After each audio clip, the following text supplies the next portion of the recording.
உங்ககிட்ட கேக்கட்டுமா? கேளுடா. மா, ஏமா நீங்க எப்ப பார்த்தாலும் நீங்க அப்பா கிட்ட கால் வலிக்குது, கை வலிக்குது, முதுகு வலிக்குது சொல்லிக்கிட்டே இருக்கீங்க? டேய், அம்மா வேலை பாக்குறாங்கடா, அதனால அம்மாக்கு கை வலிக்குது, எல்லாமே முதுகுலாம் வலிக்குது. ஆமா, அப்பாவுதான் கல்லஞ்சு லேப்டாப் எடுத்து ஒர்க் செய்யறாரு, அப்புறம் உங்களுக்கு ஹெல்ப் பண்றாரு, எல்லாமே செய்யறாரு. அப்பா உங்களுக்கு உங்ககிட்ட ஏதாச்சும் கை வலிக்குது, முதுகு வலிக்குது, கால் வலிக்குது எப்பயாச்சும் சொன்னாரா? சொல்லவே இல்லல்ல. ஆமாண்டா, சொன்னதே இல்ல. அப்ப எங்க அப்பாவுக்கு தானே பாவம்.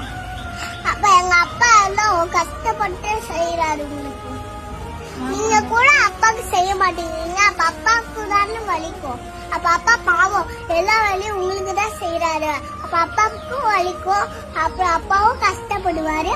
அப்ப அப்பா தான் என்னதான் பண்ணுவாரு? எங்க அப்பா பாவம்.